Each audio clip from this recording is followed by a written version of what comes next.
केयादू कहने लगी कि स्वामी, क्या वो तोता सचमुच बोलता था? हिरण्यकश्यप ने कहा, हाँ देवी, वो बोलता था, ओम नमो नारायण, ओम नमो। ये तोता बार बार यही मंत्र पढ़ता रहा और मैं भगाता रहा। पत्नी ने बार बार कभी पकोड़े खिलाए, कभी भोजन खिलाए, कभी पैर दबाए। इस प्रकार युक्ति से 108 बार अपने पति हिरण्यकश्यप के मुख से ओम नमो नारायण शब्द निकलवाया। और उस रात को पति पत्नी जब सोए तो गर्भ धारण हुआ और गर्भ के अंदर प्रहलाद की उत्पत्ति हुई।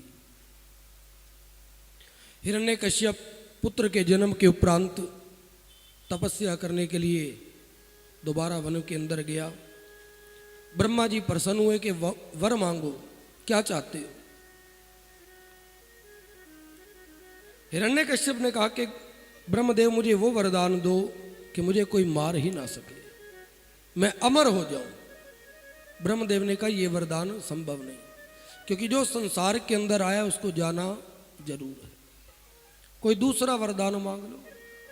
हिरण्यकश्यप ने कहा, तो गुरुदेव मुझे ये वरदान दे कि ना तो मैं रात में मरूं ना दिन में मरूं,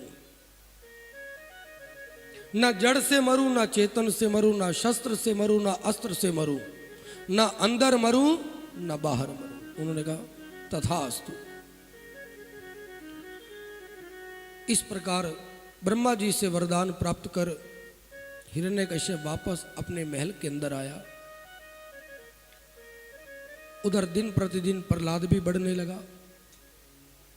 प्रहलाद जब थोड़ा बड़ा हुआ तो उनके पिता ने गुरुकुल के अंदर उनको भेजा। उनके गुरु थे शंडामर्क। प्रहलाद जी तो बचपन से भक्ति के रंग में रंगे हुए थे। भगवान वासुदेव के साथ उनकी स्वाभाविक प्रीति थी। श्री कृष्ण के अनुग्रह रूप विग्रह ने उनका हृदय इस प्रकार आकर्षित कर लिया कि उन्हें अब जगत के साथ किसी भी प्रकार का कोई लगाव नहीं। वैसे तो भक्ति का रंग इतनी जल्दी लगता नहीं, और अगर एक बार वो रंग लग जाए तो फिर वो उतरता नहीं। मीराबाई ने कहा कि मेरे कृष्ण का वर्ण श्याम है, और श्याम रंग के ऊपर कोई और रंग नहीं चढ़ सकता। सच्चे ज्ञानी भक्त का यही लक्षण है कि जब तक देह भान है उसके व्यवहार में कभी कोई क्षति नहीं। गुरुजी ने सोचा कि ये राजपुत्र बड़ा सियाना है, चुपचाप बैठा रहता है, जितनी शिक्षा दे ग्रहण करता। अब इसके पिता को जाकर के बताऊंगा तो इसके पिता मुझे उपहार देंगे, कोई तोहफा देंगे। प्रहलाद ने अपने पिताजी को प्रणाम किया। पिताजी ने बालक को उठाकर गोद में बिठाया, लाड प्यार किया। पूछा, पुत्र कल तुम गुरुकुल में गए थे, क्या पढ़ करके आए? कल की पढ़ाई तुम्हें याद है या नहीं, और जो कुछ याद किया मुझे बताओ। प्रहलाद ने सोचा कि मेरे पिता उत्तम प्रकरण की बात कर रहे, और गुरुजी ने तो शिक्षा दी है मार काट की, क्योंकि राक्षस थे ना, कि किस प्रकार मारना है। अगर मैं अपने पिता को बता दूंगा कि मार काट की शिक्षा, वो तो मैंने ली ही नहीं। पिताजी उत्तम प्रकरण की बात कर रहे, तो मैं गुरुजी अपने पिता को वही बताऊंगा। प्रहलाद कहने लगे कि हे पिताजी, अंधियारे कुएं के समान ये घर अपने अदय पतन का मूल कारण है। जीवों के लिए श्रेष्ठ है कि वो घर का त्याग करके वनवासी बन जाए। बोलो बाके बिहारी, घर का त्याग करके वनवासी बन जाए, वह भगवान श्री हरि का आश्रय ग्रहण करे। प्रहलाद कहने लगे, हे पिताजी, अनेक जन्मों के अनुभव से मैं ये कह रहा हूं कि ये जीव कई बार स्त्री बना, पुरुष बना, पुत्र बना, पत्नी बना, सुखोपभोग में लीन रहा, पर फिर भी अतृप्त रहा, उसको शांति कहीं पर भी नहीं मिली। तृप्ति भोग में नहीं, त्याग के अंदर है। पिताजी, आज तक आपके और मेरे अनेक जन्म हो चुके, और मैं अपने अनुभव से कहता हूं कि स्वार्थ और कपट के सिवा संसार के अंदर कुछ भी शेष नहीं है। फिर भी ये जीव अविवेकी है, निस्वार्थ प्रेमी मात्र और केवल परमात्मा, दूसरा कोई नहीं। अन्य सभी का प्रेम स्वार्थ और कपट से भरा, एक ईश्वर को छोड़कर। पति पत्नी के प्रेम में भी कहीं ना कहीं स्वार्थ आ जाता। जीव कितना स्वार्थी और कितना कपटी है। मुझे रास्ते में एक स्त्री मिली, कहने लगी कि मेरी सास ने मुझे कहा है कि पहले तेरी 3 पुत्रियां हैं, अब अगर चौथी पुत्री हो गई तो तुझे मैं तेरे मायके वापस भेज दूंगी। स्वार्थ है। वो सोचते हैं कि पुत्र होगा तो कुल का नाम रोशन करेगा। पुत्र होना या पुत्री होना ये अपने बस की बात नहीं है। जो भगवान ने हमें देना है वही मिलना। पुत्र एक कुल का नाम रोशन करता है, पर पुत्री 3 कुल का नाम रोशन करती है। पिता का, पिता के कुल का, माता के कुल का और पति के कुल का। पति और पत्नी के रिश्ते के अंदर भी कहीं ना कहीं कोई स्वार्थ आ जाता।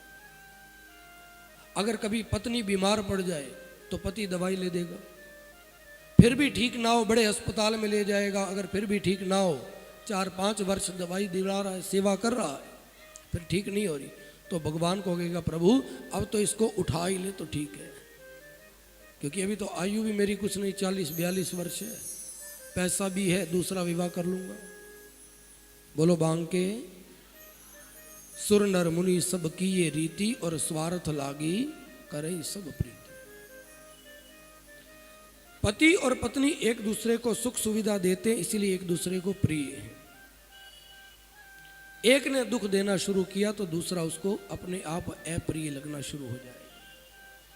इस प्रकार की बातें प्रहलाद ने जब कही तो हिरण्यकश्यप क्रोध के मारे जलने लगा। गुरु शंडामर्क को कहने लगा कि मैंने तुम्हें क्या शिक्षा देने को कहा था और तुमने मेरे पुत्र को अध्यात्म की शिक्षा दे दी। ये तो मेरे शत्रु नारायण का नाम लेता है। उन्होंने कहा नहीं राजन, हमने ऐसी कोई शिक्षा नहीं दी। उन्होंने कहा दोबारा जाओ और मेरे पुत्र को राजनीति की शिक्षा दो। समाज सुधारक की भावना वैसे तो ठीक है, किंतु इसके साथ साथ कई बार अहंकार भी उत्पन्न हो जाता। शंडामर्क कहने लगे क्यों प्रहलाद, मैंने तो तुझे ऐसी कोई शिक्षा नहीं दी। हिरण्यकश्यप ने कहा कुछ ना कुछ देवताओं का षड्यंत्र लगता है। कहीं देवता लोग गुप्त रीति से मेरे पुत्र के पास आकर कोई उल्टी शिक्षा ना दे दे, विष्णु का प्रचार करने लग जाएं, तो इस बात का थोड़ा ध्यान करना। शंडामर्क ने प्रहलाद से फिर पूछा जो मैंने तुम्हें कभी पढ़ाया ही नहीं तो तुमने पिता को क्यों सुना दिया। प्रहलाद कहने लगे गुरुजी, जीव ना तो किसी के कहने पर भक्ति करता है और ना ईश्वर की ओर गति। वो तो संत कृपा और सत्संग के बिना भक्ति का रंग लगता ही नहीं। जब तक संतों की कृपा ना हो, सत्संग का भावना मन में आए, तब तक उसको प्रभु भक्ति का रंग लगता नहीं। कुछ दिनों के बाद हिरण्यकश्यप ने फिर प्रहलाद से पूछा बेटा गुरुजी ने इन दिनों तुझे क्या शिक्षा दी वो बता। प्रहलाद कहने लगे पिताजी विष्णु भगवान की भक्ति के 9 प्रकार हैं। बोलो बाके बिहारी लाल की। क्रोधित तो उठा, दोबारा से वही बातें, अपने पुत्र को मारने के लिए तैयार हो गया। पर उसी समय मां ने हाथ पकड़ लिया कि मेरे पुत्र अभी अबोध है, ना समझ है, इसको कुछ ज्ञान नहीं है, आप इसको माफ कर दो। उन्होंने कहा ठीक है, पर अगली बार मैं इसको छोड़ूंगा नहीं। थोड़े दिन के बाद दोबारा गुरुकुल के अंदर पढ़ने के लिए गए। आज गुरुजी नहीं थे वहां पर। अगर टीचर ना हो, अध्यापक ना हो क्लास के अंदर तो शिष्य क्या करते, उड़दंग मचा देते। आज गुरुजी नहीं है तो प्रहलाद ने कहा मैं तुम्हें आज एक नया खेल खिलाता हूं। बोले कौन सा खेल। उन्होंने कहा भगवान के नाम संकीर्तन का खेल। मैं संकीर्तन करूंगा और तुम लोग ताली बजा बजा कर कीर्तन करना। बच्चे कहने लगे नहीं प्रहलाद, हमें तो तेरे पिता से डर लगता है, क्योंकि तुम्हारे पिता ने हमें मना किया कि कभी भगवान का नाम नहीं लेना। उन्होंने कहा अभी कोई पिताजी नहीं, कोई गुरुजी नहीं, अभी मेरे साथ बस ये तुम नारायण नाम का मंत्र पढ़ो। राधे कृष्णा कृष्णा कृष्णा राधे राधे, राधे श्यामा श्याम श्यामा राधे राधे। राधे कृष्णा ताली बजाते हुए कृष्णा कृष्णा कृष्णा राधे राधे, राधे श्याम श्यामा, श्याम श्याम राधे राधे। राधे कृष्णा कृष्णा कृष्णा राधे राधे, राधे श्यामा श्याम श्यामा राधे राधे। राधे कृष्णा कृष्णा कृष्णा कृष्णा राधे आदरणीय राधे, राधे श्यामा श्याम श्याम राधे राधे। राधे कृष्णा कृष्णा कृष्णा राधे राधे, राधे श्याम श्याम श्याम राधे राधे। राधे कृष्णा कृष्णा कृष्णा कृष्णा राधे राधे, राधे श्याम श्याम श्याम राधे राधे कृष्णा श्याम, राधे कृष्णा श्याम, राधे कृष्णा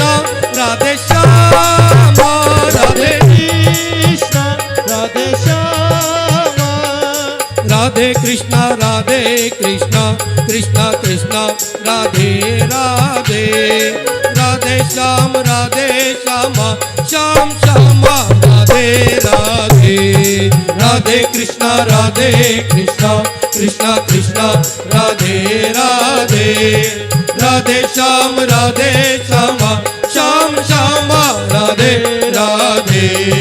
राधे कृष्णा कृष्णा कृष्णा राधे राधे, राधे श्याम श्याम श्याम राधे राधे, श्याम श्याम राधे राधे, श्याम श्याम राधे राधे, श्याम श्याम राधे राधे, श्याम श्याम राधे राधे।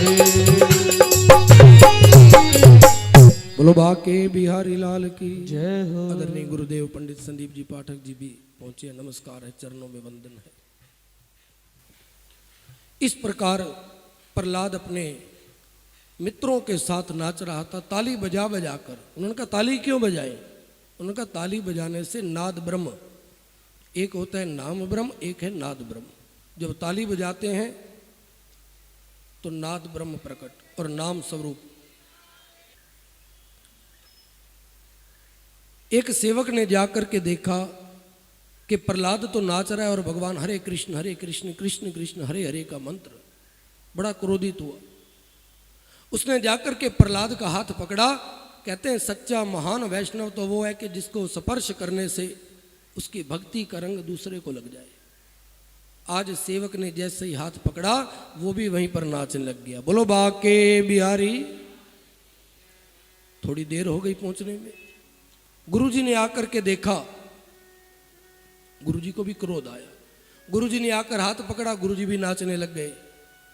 दूसरा सेवक आया, तीसरा सेवक, जो भी आता वही नाचने लग जाता। हिरण्यकश्यप सोचने लगा कि जो भी जा रहा है वापस लौट कर नहीं आ रहा। आकर खुद देखा, प्रहलाद का हाथ पकड़ा पर हिरण्यकश्यप नहीं नाचा। बोलो बाके बिहारी। क्योंकि कहते हैं अगर बल्ब भी फ्यूज होगा तो उसको अंदर चाहे कितना बिजली का प्रवाह कर लो उसके अंदर रोशनी नहीं आ सकती। हिरण्यकश्यप अंदर से बिल्कुल भगवान का नाम भी सुनना नहीं चाहता था, तो उसको कोई भी प्रभाव नहीं पड़ा। अपने पुत्र को पकड़ करके ले गया कि अगर तूने अब विष्णु भगवान का नाम लिया तो तुझे पर्वत से नीचे गिरा करके मैं मार दूंगा। उन्होंने कहा पिताजी आप कुछ भी कर लो, विष्णु भगवान मेरे भी पिता हैं और आपके भी पिता हैं, मैं तो आपको भी कहता हूं कि आप भी नाम लो। जब ये बातें सुनी तो हिरण्यकश्यप ने अपने सेवकों को आज्ञा दी कि इस प्रहलाद को उठाकर पर्वत से नीचे गिरा दो। और पर्वत से नीचे गिराया पर भगवान विष्णु बाहें फैला करके खड़े। बोलो विष्णु भगवान। सुबह पर्वत से फेंकवाया और शाम को प्रहलाद वापस हंसता हुआ खेलता हुआ वापस। बड़ा क्रोध, अंधेरे कमरे के अंदर बंद कर दिया कि इसको रोटी पानी कुछ भी खाने को नहीं दिया जाए, भूखा मरेगा। भगवान विष्णु वैकुंठ में बैठे और अपनी लक्ष्मी से पूछने लगे कि बताओ संसार के अंदर आज कोई जीव भूखा तो नहीं रह गया। इंसान ऐसे ही चिंता करता है कि मैं रोटी के लिए कमा रहा हूँ, धन कमाने भागता है, पर ध्यान देना जिस भगवान ने पैदा किया रक्षा भी वही करता। भगवान ने कहा और तो सबने लोगों ने खा लिया, पर आपका जो अनन्य भक्त प्रहलाद है वो आज भूखा है। तुम ये भोजन का प्रसाद लेकर के जाओ और मेरे पुत्र को खिलाओ। लक्ष्मी अंधेरे कमरे के अंदर प्रकट हुई पार्षदों के साथ। पार्षदों ने कहा प्रहलाद, भगवान विष्णु ने तुम्हारे लिए प्रसाद भेजा है, इसको ग्रहण करो। बड़ी प्रसन्नता के साथ खाने लगे। सेवकों ने देखा तो बड़ा आश्चर्य किया कि प्रहलाद, तुम्हें ये भोजन किसने दिया?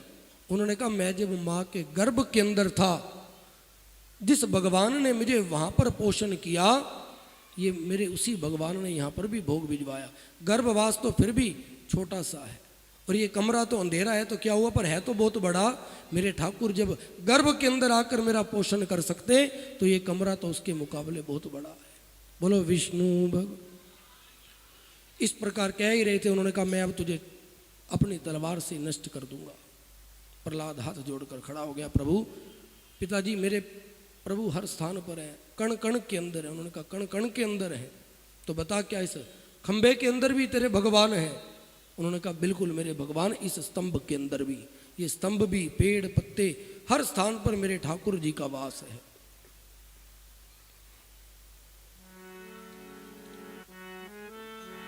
पत्ता पत्ता डाली डाली मेरा श्याम बसदार, पत्ता पत्ता डाली डाली मेरा श्याम बसदार, पत्ता पत्ता डाली डाली मेरा श्याम बसदार, पत्ता पत्ता डाली डाली मेरा श्याम बसदार। सारी सृष्टि दाए मालिक मेरा श्याम सावरा, पत्ता पत्ता डाली डाली मेरा श्याम बसदार, पत्ता पत्ता डाली डाली मेरा श्याम बसदार। मीठी मीठी ताली बजाते हुए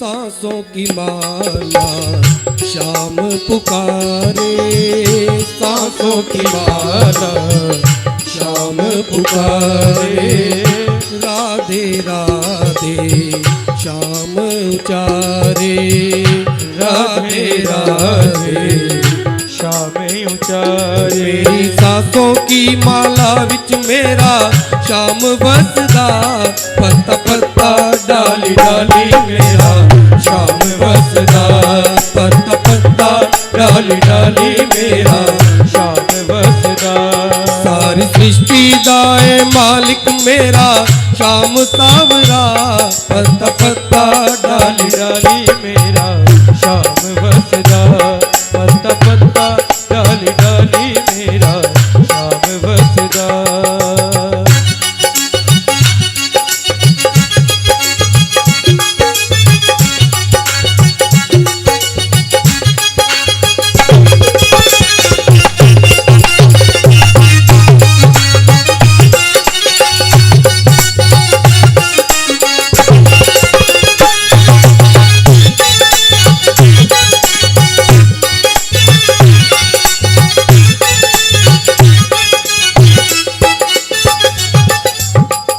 दीवानी हो गई दर तेरे आके, दीवानी हो गई दर तेरे आके, जग को मैं भूल बैठी तुम्हें अपना के, जग को मैं भूल बैठी तुम्हें अपना। जग को याद नहीं करना है रू विच श्याम बसदा, पत्ता पत्ता डाली डाली मेरा श्याम बसदा, पत्ता पत्ता डाली डाली मेरा श्याम बसदार।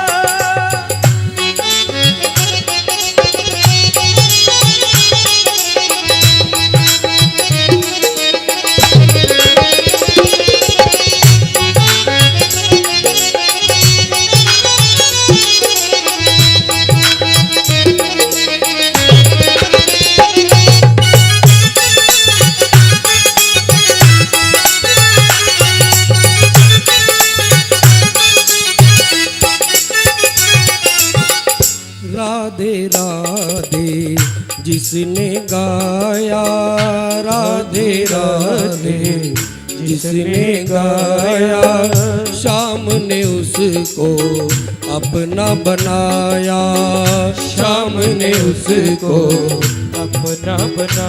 राधे रानी के सहारे सारा जग चलदा, राधे रानी के सहारे सारा जग चलदा। पत्ता पत्ता डाली डाली मेरा श्याम बसदा, पत्ता पत्ता डाली डाली मेरा श्याम बसदा। पत्ता पत्ता डाली डाली मेरा श्याम बसदा। पत्ता पत्ता डाली डाली मेरा श्याम बसदा। बोलो बाके बिहारी लाल की। उन्होंने कहा अगर इस स्तंभ के अंदर है तो मैं इस खंबे को तोड़कर ही तुम्हारे विष्णु को मार दूंगा। प्रहलाद ने कहा मैंने कह तो दिया कि इस स्तंभ के अंदर मेरे ठाकुर मेरे भगवान हैं, पर एक बार चेक तो कर लो। कान लगाया, उस स्तंभ में से गुरु गुरु गुरु की ध्वनि उठने लगी। उन्होंने कहा हाँ बैठे हैं, चिंता की बात नहीं। हिरण्यकश्यप अपनी तलवार लेकर के आया, जैसे ही तलवार से स्तंभ के ऊपर प्रहार किया, उस स्तंभ के अंदर से नरसिंह भगवान प्रकट हुए। बोलो नरसिंह भगवान की। नरसिंह भगवान प्रकट हुए, उसी समय हिरण्यकश्यप भय से कांपने लगा। नरसिंह भगवान ने हिरण्यकश्यप को अपनी जांघों पर बिठाया, दहलीज पर ले गए और कहा कि देख हिरण्यकश्यप, ना तो तू अंदर है और ना बाहर है, ना दिन है ना रात है, सायंकाल की वेला है, और मैं अस्त्र और शस्त्र से भी तुझे नहीं मारूंगा, और ना मैं मनुष्य हूं ना मैं देवता हूं। आधा शरीर मेरा मनुष्य का और मुख मेरा शेर का है, और मैं तुझे अपने नाखूनों से मारूंगा। भगवान नरसिंह ने अपने नाखूनों से हिरण्यकश्यप का पेट चीर कर उसका वध कर दिया। बोलो नरसिंह भगवान की। हिरण्यकश्यप का संहार तो कर दिया, पर अभी भी क्रोध शांत नहीं हो रहा। सामने देवी देवता आकर के नतमस्तक हुए, परंतु फिर भी उनका क्रोध शांत ना हुआ। ब्रह्मा जी प्रकट हुए कि गुरुदेव अब शांत होइए नरसिंह भगवान, परंतु फिर भी शांत ना हुए। लक्ष्मी माता आकर के खड़ी हो गई। उन्होंने सोचा भाई अब ब्रह्मा जी भी मुझे मान दे रहे हैं, कहते ना पत्नी के आगे तो पति भी चुप हो जाता है। लक्ष्मी जी को बुलाया कि आप ही शांत करो। आज लक्ष्मी माँ के सामने भी भगवान नरसिंह का क्रोध शांत नहीं हो रहा। तो लक्ष्मी माता ने युक्ति की, प्रहलाद को आगे कर दिया। प्रहलाद डरते डरते, क्योंकि नरसिंह अवतार आवेश का अवतार, क्रोध के अवतार, प्रहलाद डरते डरते आगे गया, नमस्कार किया, चरणों में वंदन किया, और नरसिंह भगवान अपनी जिह्वा से प्रहलाद का मुख चाटने लगे। तब जाकर क्रोध शांत हुआ। प्रहलाद कहने लगे कि प्रभु अब मुझे अपना वही नारायण का स्वरूप दिखा दो। भगवान नारायण रूप में प्रकट हुए, चतुर्भुज नारायण रूप में, और कहा कि मेरे पिता की आपने उद्धार कर दिया, अब क्या वो नरक में जाएंगे या स्वर्ग में? उन्होंने कहा चिंता मत कर, पुत्र अगर सदाचारी हो, माता पिता कितने भी दुराचारी क्यों ना हो, पर पुत्र अगर सदाचारी है तो माता पिता की सदगति अवश्य होती। पुत्र अगर दुराचारी हो और माता पिता चाहे कितने ही अच्छे हो, सज्जन हो, उनकी मुक्ति नहीं होती। एक हंस और हंसनी एक पेड़ के ऊपर प्रेम कर रहे थे। वर्षा हो गई, वापस जा नहीं सकते। वहां कौवे का एक छोटा सा घोंसला था। हंस ने कौवे को प्रार्थना की कि हे काग देवता, क्या आज की रात तुम हमें अपने घोंसले के अंदर रुकने दोगे? उन्होंने कहा ठीक है, रुक जाओ, सुबह होते चले जाना। रात भर हंस और हंसनी कौवे के घोंसले में रहे, और सुबह जब जाने लगे तो अब कौवे का मन ललचा गया। उन्होंने कहा हंस को तो जाने दूंगा, पर हंसनी को नहीं जाने दूंगा। उन्होंने कहा हंस तू तो जा सकता है, पर ये हंसनी नहीं ले जाएगा। उन्होंने कहा ये मेरी पत्नी है, मैं लेकर के जाऊंगा। उन्होंने कहा नहीं, मेरे घोंसले में रुकी, अब ये मेरी बन गई। हंस, हंसनी और कौआ न्यायाधीश के पास गए, जज के पास, कहा कि न्यायाधीश महोदय, आप ही फैसला करो कि हंसनी किसकी है। ये मेरी पत्नी है, हम रात को यहाँ पर रुके। अब कौआ इस पर अपना अधिकार बताता। कौए ने चुपचाप आकर न्यायाधीश के कान में कहा कि मुझे पितृदूत कहा जाता है कौए को, और मुझे पता है तुम्हारे माता पिता कौन सी योनि में। अगर तुम ये हंसनी मुझे दिला दो तो मैं तुम्हें बता दूंगा तेरे माता पिता कौन सी योनि में। न्यायाधीश ने कहा ठीक है, अच्छी बात है। न्यायाधीश ने कहा कि यहाँ से जो जल्दी कौआ भी उड़ेगा और हंस भी, जो उड़कर जल्दी उस पेड़ पर पहले पहुंच गया, हंसनी उसकी। हंस तो आराम से उड़ता है और कौआ जल्दी से। कौआ उड़ करके जल्दी पहुंच गया और हंसनी कौए को मिल गई। हंस बेचारा निराश होकर चला गया। अब न्यायाधीश ने कहा कि काग देवता, पितृदूत, अब बताओ मेरे माता पिता कौन सी योनि में है। वो कौआ उस जज को लेकर के एक कूड़ेदान के पास ले गया और कहा कि इस कूड़ेदान के अंदर जो कीड़े मकोड़े हैं, ये 2 कीड़े और मकोड़े हैं, ये तुम्हारे माता और पिता हैं। जज की आंखों में आंसू आ गए। कहते हैं कि जो अपने न्याय का फैसला ठीक ना करे, किसी का न्याय ना कर सके, दुराचारी हो, क्योंकि न्याय ने अपने पद प्रतिष्ठा का दुरुपयोग किया। कहते हैं जो अगर पुत्र दुराचारी है तो उनके माता पिता की दुर्गति होती है, इसीलिए उसकी दुर्गति मिली। पर पुत्र तू चिंता मत कर, प्रहलाद तू तो मेरा भक्त है। मैंने और कितने राक्षसों का संहार किया, उद्धार किया। मैंने किसी को अपनी गोद में नहीं बिठाया, पर तुम्हारे पिता को मैंने अपनी गोद में बिठा करके उनको मारा। ये तेरे प्रेम के कारण तेरे पिता की मुक्ति हुई है। बोलो विष्णु भगवान की। देवता और राक्षस समुद्र मंथन करने लगे। समुद्र मंथन किया तो पहले तो विष निकला। अब विष को कौन पिए, ना देवता पीते ना राक्षस पिए। भगवान शंकर का आवाहन किया। भोलेनाथ ने जैसे ही जाने को तैयार हुए, पार्वती ने रोक लिया कि स्वामी अगर उस जहर को पीकर आपको कुछ हो गया तो फिर।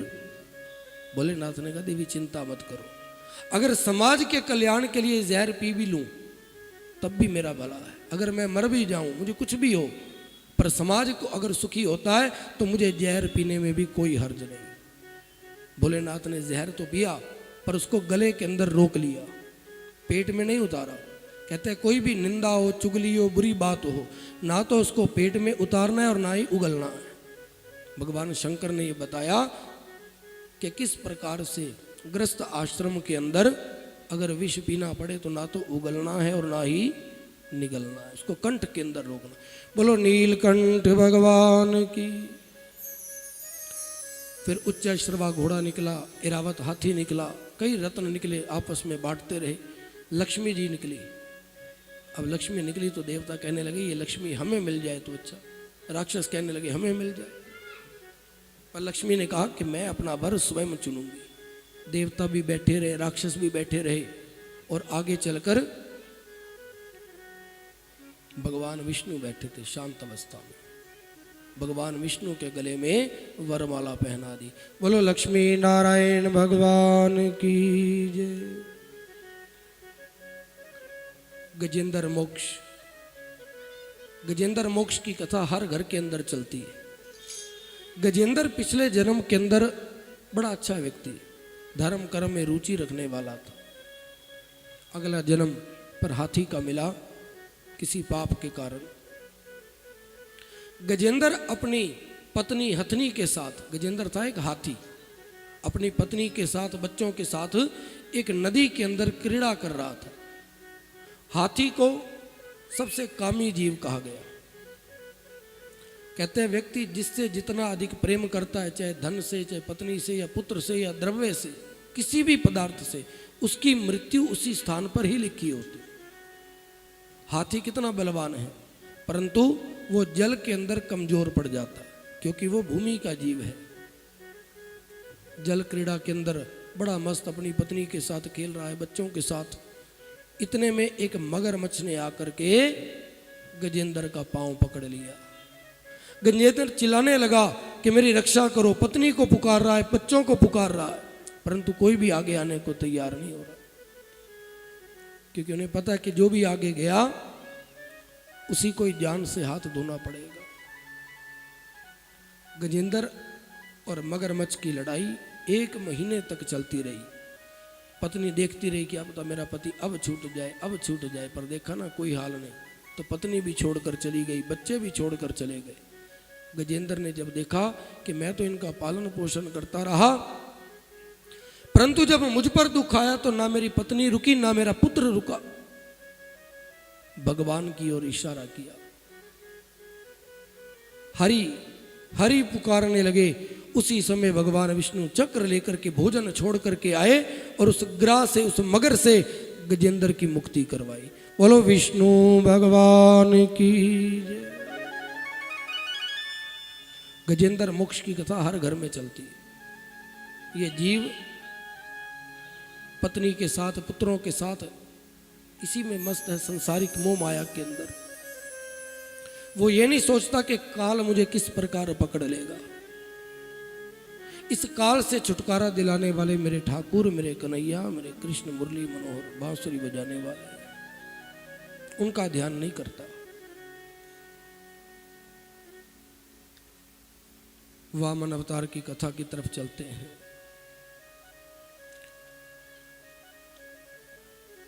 राजा बलि ने 100 यज्ञ किए, 99 यज्ञ संपूर्ण हो गए। कश्यप और दिति ने बड़ी तपस्या की। भगवान ने कहा कि मैं तुम्हारे घर पुत्र रूप में प्रकट होऊंगा। भगवान जिसके भी घर गए, गृहस्थ के घर, गृहस्थ आश्रम सबसे श्रेष्ठ बताया।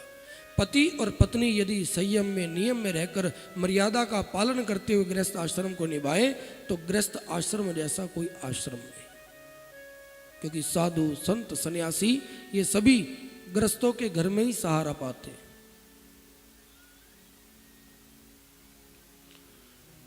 इस प्रकार एक यज्ञ जब रह गया, कश्यप और दिति की तपस्या से भगवान प्रसन्न हुए और कहा कि मैं तुम्हारे घर पुत्र रूप में प्रकट होऊंगा। तुम पयोव्रत रखो। पयोव्रत होता है फाल्गुन के महीने में। अब फाल्गुन का महीना प्रारंभ हो चुका है। अदिति ने वो व्रत रखा और वामन भगवान प्रकट हुए। बोलो वामन भगवान की जय। वामन भगवान जैसे ही आए, रुक जाओ, वामन भगवान आए। वामन भगवान को देखते ही सबकी आंखों से प्रेम के अश्रु बहने लगे। ऐसा ब्रह्म तेज, गले के अंदर जनेऊ धारण कर रखा है, सिर पर जटा, एक हाथ में छाता, एक हाथ में कमंडल। भिक्षा मांगने के लिए गए, पार्वती जी से भिक्षा ली। पार्वती माँ ने कहा आगे भिक्षा मांग कर लाओ, और भी भिक्षा मांगी और जाकर के जब दी गुरु जी को, उन्होंने कहा ये भिक्षा तो थोड़ी है। तो वामन भगवान कहने लगे कोई सेठ का घर बताओ, कोई धनवान हो जिसके घर जाकर के मैं भिक्षा मांग कर आऊं। उन्होंने कहा राजा बलि बड़ा दानवीर है, तुम उसके पास जाकर भिक्षा मांगो, वो तुम्हें माला माल कर देंगे। उन्होंने कहा ठीक है। अब जैसे ही वो बटुक, वो ब्रह्मचारी वामन अवतार राजा बलि के यज्ञ मंडप में पहुंचा तो ब्राह्मणों ने उनको पहचान लिया। उन्होंने सोचा ब्राह्मण तो कई देखे, परंतु ऐसा तेजस्वी ब्राह्मण देखने में नहीं आया। पहचानने वाले तो पहचान गए कि हमारे भगवान देवताओं का कार्य सिद्ध करने के लिए वामन रूप में प्रकट हुए। बलि राजा की पत्नी का नाम था विंध्यावली और पुत्री का नाम था रत्नमाला। रत्नमाला उस बटुक के सौंदर्य पर प्रभावित होकर सोचने लगी कि जिस माता ने इसे अपना दूध पिलाया होगा वो कितनी भाग्यशाली होगी। काश ऐसा पुत्र मेरा भी हो जिसको मैं अपनी छाती का दूध पिलाऊं। परंतु जब वामन भगवान ने विराट रूप लिया और उनके पिता को छल लिया तो कहने लगी अगर मेरा ऐसा पुत्र हो तो मैं अपने पुत्र को दूध में जहर मिलाकर खिला दूं।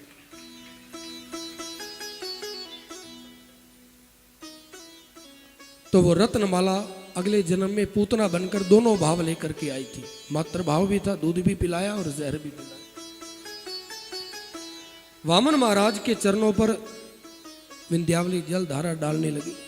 सुखदेव जी वर्णन करते हैं, राजन बड़ा आनंद हुआ, जिसके पास कुछ मांगना चाहते हो उसके पितरों की प्रशंसा करो। अगर किसी से कुछ लेना हो ना, उनके दादा परदादा की प्रशंसा कर दो, अपने आप धन मिल जाता।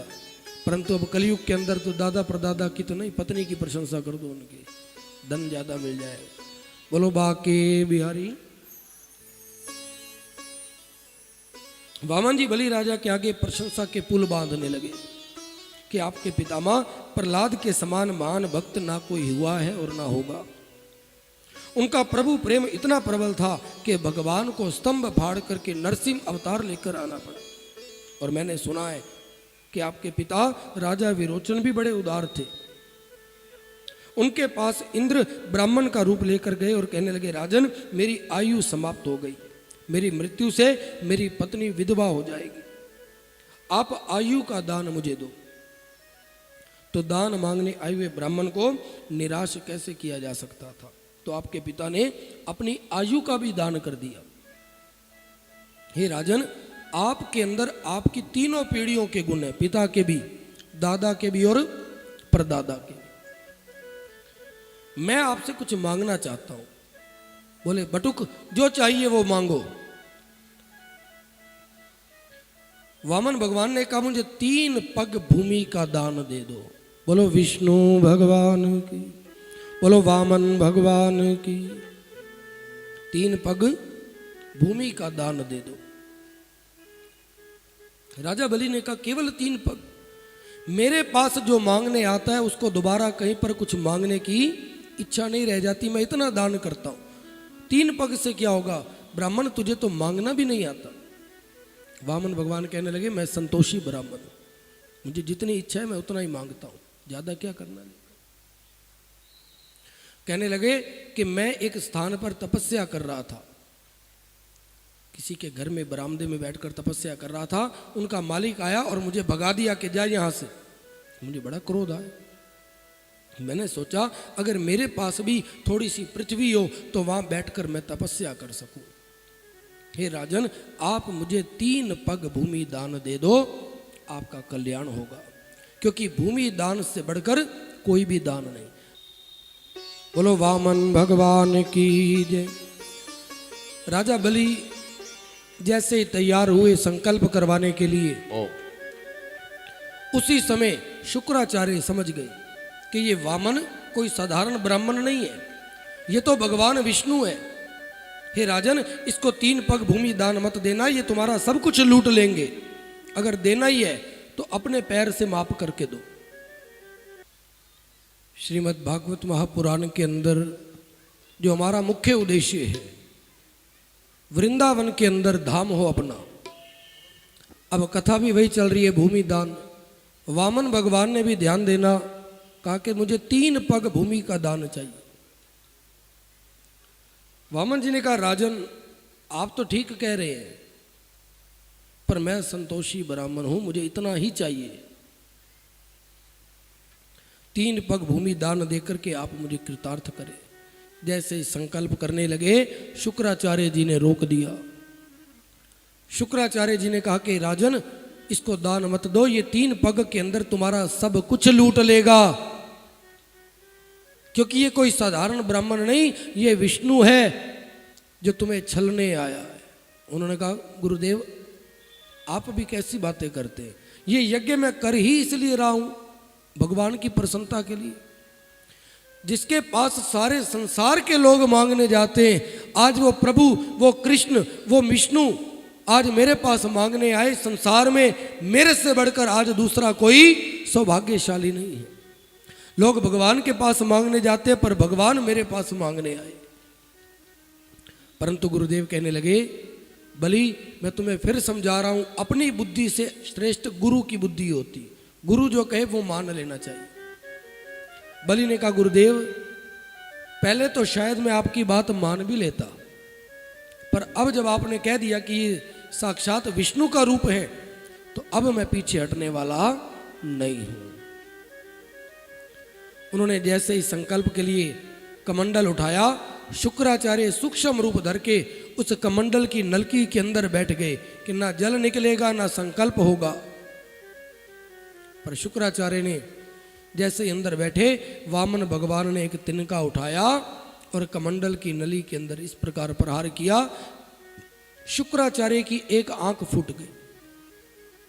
तब से शुक्राचार्य को एकाक्षी शुक्राचार्य कहने लगे।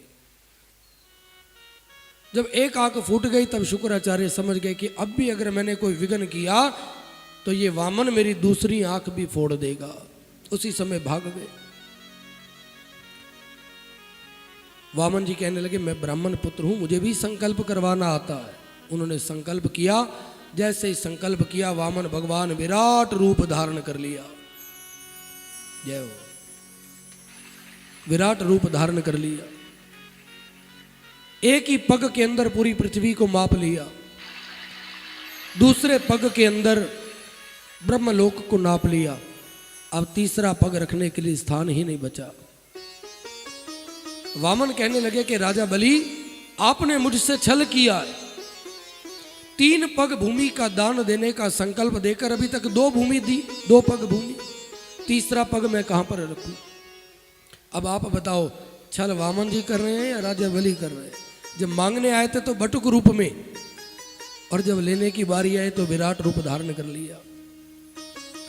राजा बलि ने सिर झुका दिया कि प्रभु आप तीसरा चरण मेरे शीश पर रखो। उसी समय राजा बलि पाताल लोक के अंदर चले गए। बोलो वामन भगवान की।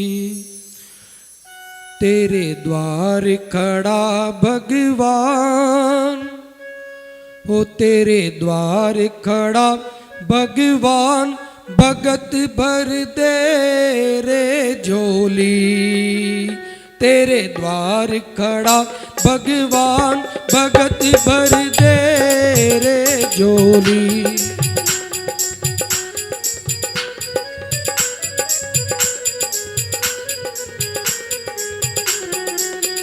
तेरे द्वार खड़ा भगवान, भगत भर दे रे झोली। तेरे द्वार खड़ा भगवान, भगत भर दे रे झोली। तेरा होगा बड़ा एहसान, तेरा होगा बड़ा एहसान, भगत भर दे रे झोली। तेरे द्वार खड़ा भगवान, भगत भर दे रे झोली। तेरे द्वार खड़ा भगवान, भगत भर दे रे झोली। ताली बजाते हुए वामन भगवान को जो भी कुछ दान करना चाहो कर सकते हो। आगे खड़ा कर दो आगे।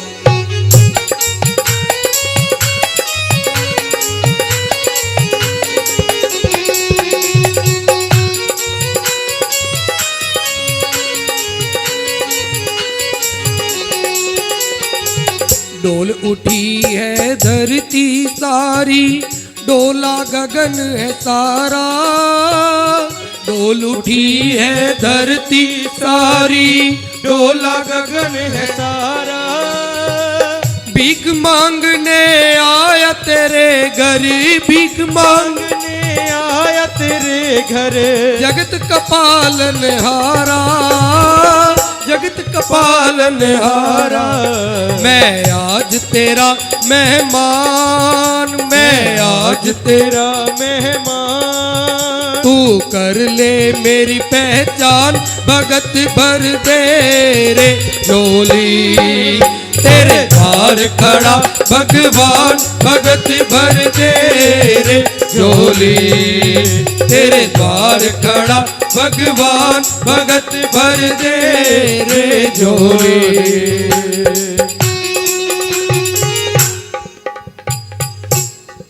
बोलो बाके बिहारी लाल की जय। इस प्रकार से वामन चरित्र को यहीं समाप्त करते हैं। 9वां स्कंद। राजा परीक्षित ने पूछा कि मुझे सूर्यवंशी और चंद्रवंशी राजाओं के बारे में बताओ। परीक्षित राजा कहने लगे हे गुरुदेव, मुझे सूर्य वंश और चंद्र वंश के अंदर जो अवतार हुए उनका भी वर्णन करो। नवम स्कंद के अंदर राजा अम्बरीश की कथा है। राजा अम्बरीश भगवान विष्णु के अनन्य भक्त थे।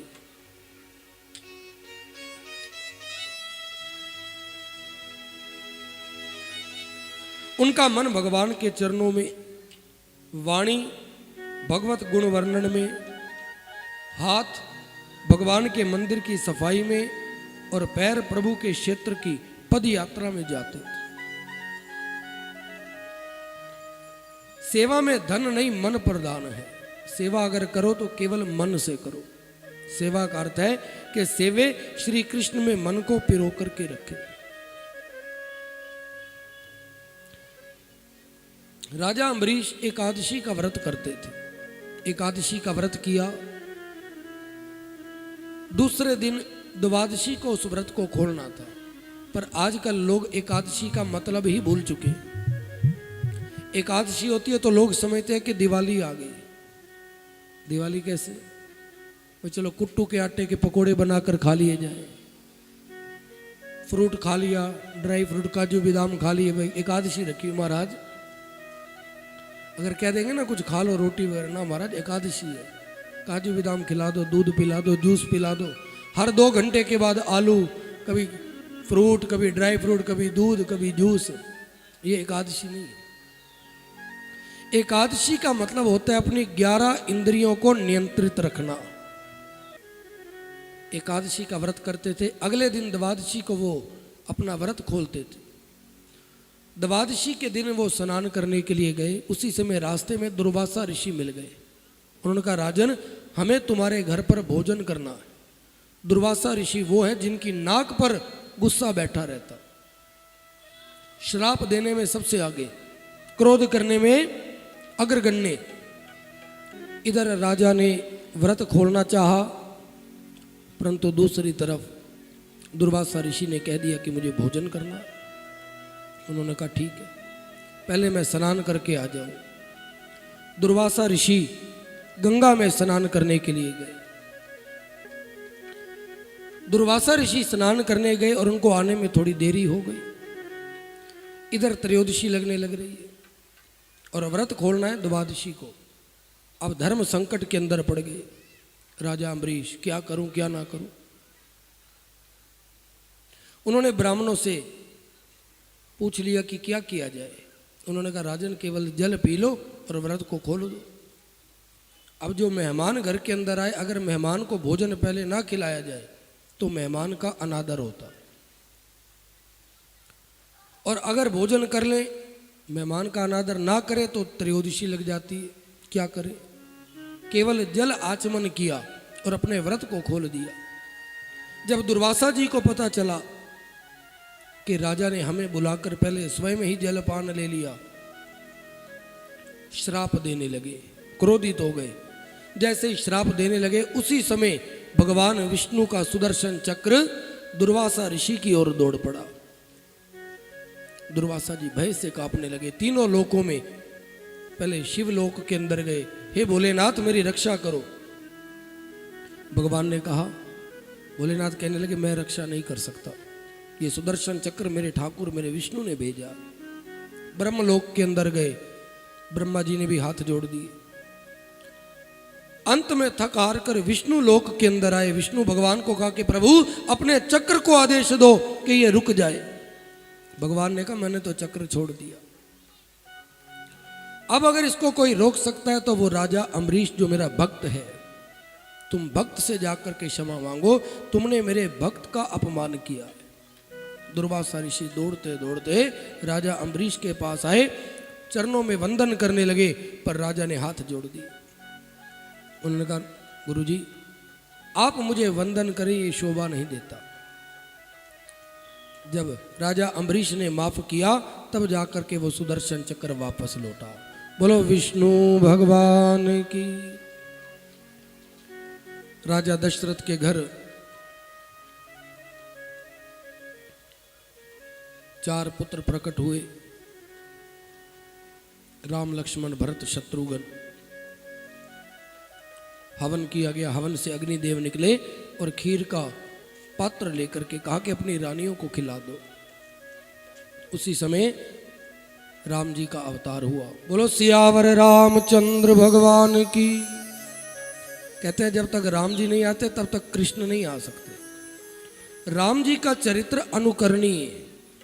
राम जी ने संसार को वो बताया कि जो मैं करता हूं तुम भी वो करो। और कृष्ण भगवान ने कहा कि मैं जो करता हूं वो तुमने कभी नहीं करना। कृष्ण भगवान क्या करते थे? गोपियों के वस्त्र चुराते थे, तुमने नहीं चुराने। माखन चोरी करते थे, तुमने नहीं करनी। मानव समाज को बताया, आदर्श दिया कि जो राम जी कर सकते हैं वो तो मनुष्य को करना चाहिए, क्योंकि मर्यादा पुरुषोत्तम है, एक पत्नी व्रतधारी है, भाइयों के साथ कितना प्रेम। तो सीधा ही स्तुति गा करके राम अवतार को यहीं पर विश्राम देंगे।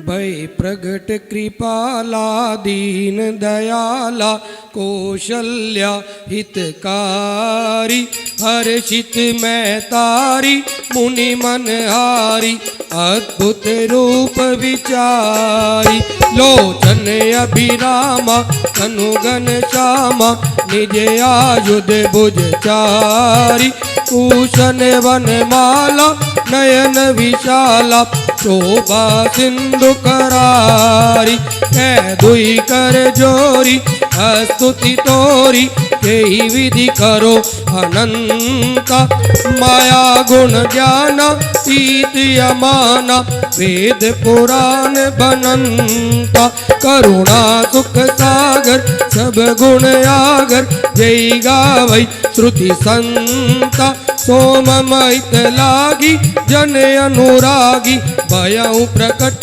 श्रीकंता विप्रदेनु सुर संत हित लीन मनुज अवतार निज इच्छा निर्मित तनु माया गुण गोपाल। बोलो सियावर रामचंद्र भगवान की। राम जी ने गुरुकुल के अंदर शिक्षा ग्रहण की, विवाह हुआ और रावण ने किस प्रकार सीता जी का हरण किया ये रामायण के अंदर हम सब ने सुना। और राम जी ने रावण का संहार किया और लंका नगरी के अंदर वापस आए। अब दशम स्कंद के अंदर भगवान कृष्ण के जन्म की तरफ बढ़ते हैं। बोलो बाके बिहारी। पृथ्वी पर दैत्यों का उपद्रव बढ़ गया, लोग दुखी हो गए कि पाप बढ़ गया, अधर्म बढ़ गया और ये धरती सहन ना कर सकी। उसने ब्रह्मा जी की शरण ली। ब्रह्मादि देव ब्रह्मलोक में नारायण के पास आए, पुरुष सुख से प्रार्थना की, हे नाथ कृपा करो, आप कब अवतार लेंगे? कंस ने पृथ्वी पर इतना अत्याचार कर दिया, ब्राह्मणों को दुख दे रहा है, संतों को दुख दे रहा। भगवान ने ब्रह्मा जी से कहा कुछ ही समय में मैं वसुदेव और देवकी के घर पर प्रकट होऊंगा, मेरी सेवा के लिए तुम सभी देवी देवता भी पृथ्वी पर अवतार ले लो। ब्रह्मा ने आकाशवाणी सुनी और सभी देवों को आश्वस्त किया। इधर मथुरा में विवाह करने के लिए वसुदेव जी आए। वसुदेव देवकी का विवाह हुआ। कंस अपनी बहन को उसके पति के साथ रथ पर बिठाकर उनके ससुराल छोड़ने जा रहा है, बड़ी प्रसन्नता के साथ।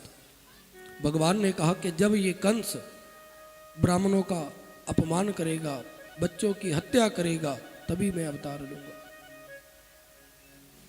उसी समय आकाशवाणी हुई कि कंस, तू जिस अपनी प्यारी बहन को इतने प्रेम से उसके ससुराल छोड़ने जा रहा है, इसी देवकी की 8वीं संतान तेरा वध करेगी। बोलो बाके बिहारी लाल की। आकाशवाणी सुनी और कंस ने तलवार निकाल ली कि मैं अपनी बहन को ही मार देता हूं, ना बहन रहेगी ना संतान होगी। वसुदेव ने हाथ पकड़ लिया कि कंस, तुझे तो डर देवकी के 8वें पुत्र से है ना, जैसे ही 8वां पुत्र होगा मैं तुझे ला करके दे दूंगा, तू बहन हत्या का पाप मत ले। कंस को दया आ गई। भगवान ने सोचा कि अगर कंस इस प्रकार दया करता रहा तो इसके पापों का घड़ा भरेगा नहीं, और जब तक पापों का घड़ा ना भर जाए तब तक भगवान भी अवतार नहीं लेते। नारद मुनि ने आकर के कहा कि कंस तू बड़ा भोला है। एक चक्र बना दिया और उसके अंदर 8 बिंदु लगा दिए और कहा कि देवताओं की गिनती अलग ही होती है, जरूरी नहीं वो एक को पहला करे दूसरे को। ये 8 बिंदु है, अब इसमें से बता सकते हो कि पहला कौन सा है और 8वां कौन सा है। तो कंस कहने लगा नारद जी को, क्या मैं सारे ही बच्चों को मार दूं? नारद जी ने कहा मैं ऐसा नहीं कह सकता, क्योंकि मुझे पाप लग जाएगा। उन्होंने सोचा मैंने इतना काम करना था, कर दिया। नारायण नारायण करते हुए चले गए। पहला पुत्र पैदा हुआ, उसको मार दिया। दूसरा पुत्र पैदा हुआ, मार दिया। 6 पुत्रों को मार दिया। 7वां संकर्षण के माध्यम से रोहिणी के गर्भ के अंदर बलराम जी की उत्पत्ति हुई। और 8वें पुत्र की जब बारी आई तो कंस को रात को नींद नहीं आ रही। अंधेरा देखते ही डर जाता कि ये काला कृष्ण है। दाल देखता तो कहता इस दाल के अंदर भी कृष्ण है। इतना भय से कांप गया। 8वां पुत्र पैदा हुआ। बोलो बाके बिहारी लाल की जय, कृष्ण कन्हैया लाल की।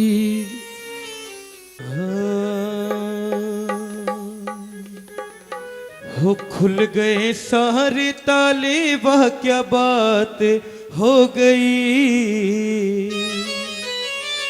ताली बजाते हुए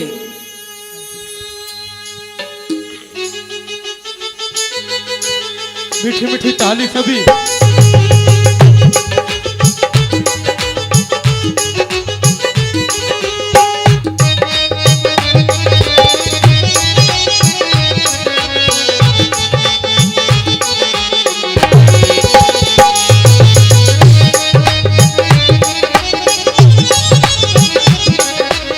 बधाई हो।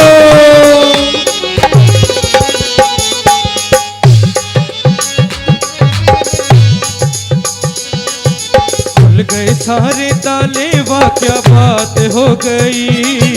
खुल गए सारे ताले, वाह क्या बात हो गई। जब से जन्मे कन्हैया करामात हो गई। जब से जन्मे कन्हैया करामात हो गई। बादल छाए उमड़ाए बरसात हो गई।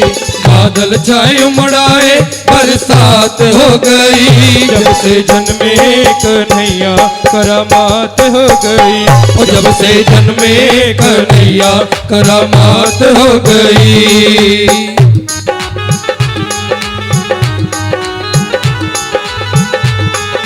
जी आगे से रास्ता खोल दीजिए।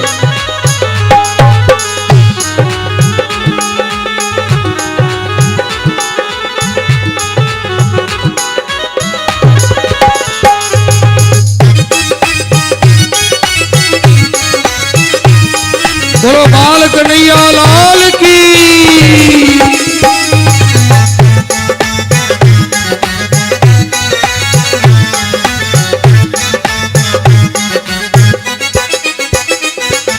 था बंदी खाना जन्म लिए कान्हा, वो द्वापर का जमाना पुराना। था बंदी खाना जन्म लिए कान्हा, वो द्वापर का जमाना पुराना। ताले लगाना वो पहरे बिठाना, वो कंस का जुल्म ढाना।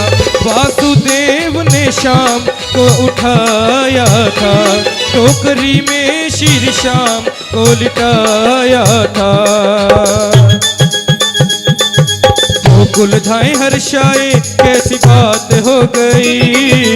गोकुल धाए हर्षाए कैसी बात हो गई। जब से जन्मे कन्हैया करामात हो गई। जब से जन्मे कन्हैया करामात हो गई।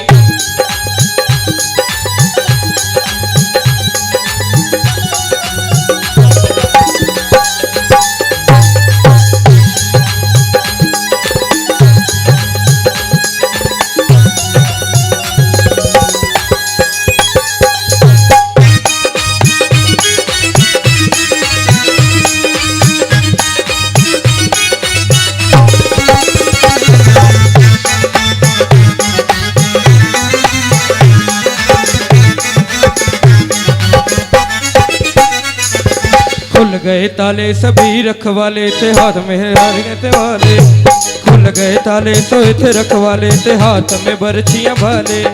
दिल के काले सभी रखवाले वो काल के हवाले होने वाले। उस रात का दृश्य भयंकर था, उस कंस को मरने का डर था।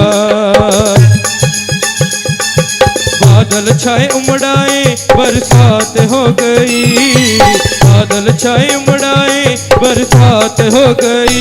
जब से जन्मे कन्हैया करामात हो गई, जब से जन्मे कन्हैया करामात हो गई, जब से जन्मे कन्हैया करामात हो गई, जब से जन्मे कन्हैया करामात हो गई। ओ करामात हो गई, करामात हो गई, करामात हो गई, करामात हो गई। बोलिए बाल कन्हैया लाल की जय। जी। कन्हैया जी को ऊपर ले आइए। रंगीन गुब्बारों से मंडप सजाया है, मिश्री मावे का एक केक मंगाया है, इसको चखेगा शाम तू तू तू तू।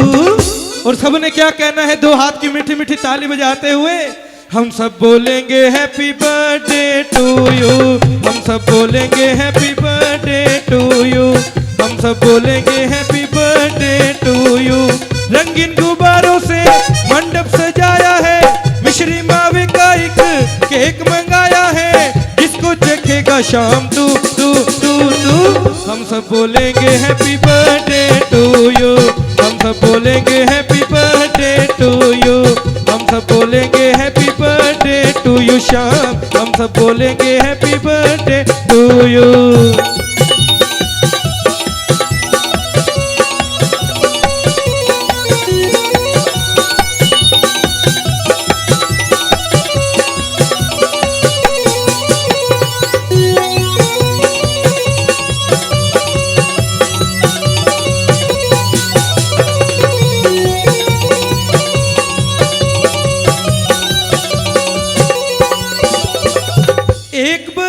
पूरा हुआ इंतजार का, आया है जन्मदिन मदन मुरार का, आया है जन्मदिन मदन मुरार का। भादों की अष्टमी है मौसम बहार का, सपना हुआ है पूरा दिल बेकरार था, अब मैं चुप क्यों रहूं रहूं रहूं रहूं। हम सब बोलेंगे हैप्पी बर्थडे टू यू, हम सब बोलेंगे हैप्पी बर्थडे टू यू शाम, हम सब बोलेंगे हैप्पी बर्थडे टू यू।